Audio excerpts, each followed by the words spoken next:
First of all, I mean, I know you are one of those that are very cautious about the market's rally, in this early rally. What are your thoughts on what we're seeing? More so over the last 2 days, we've seen the market come down a bit. It was bound to happen. We took it from a point of view that Nigeria has some peculiarities, beginning to exhibit a trend.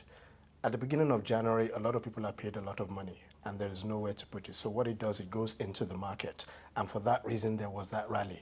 We thought or knew it was not sustainable because there's no new information into the market. The reporting season doesn't start till about the first or second week in February. And so for that reason, we actually abstained from the market. Yeah, but some others will argue that this market really has been depressed. Most of the banking sector, people talk about good valuations. I mean, are you sold on that argument? Over a long term, yes, because the Nigerian economy is robust and the banking sector is part of that Nigerian economy, and they've refrained themselves from lending. Going into the future, we see earnings increasing, but over the short term, until we start seeing results, it's a very, very tricky one to actually say that the market should actually reach these levels at this point in time.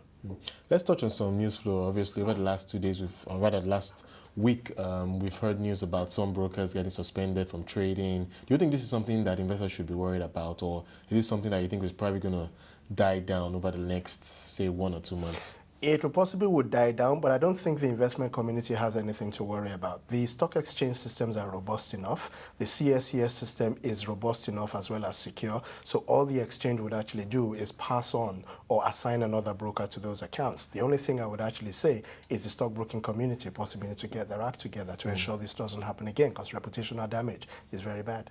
Indeed. Okay, now let's come back to the market and your thoughts on how this year is likely to play out. Obviously, we're in a higher interest rate environment. I mean, Monetary Policy Committee meeting held on Tuesday, the rate hike of about 25 basis points, and the language suggests that we might see further hikes further down the line. So many people are preparing for a higher interest rate environment in all. How do you invest in this environment, more so with equities?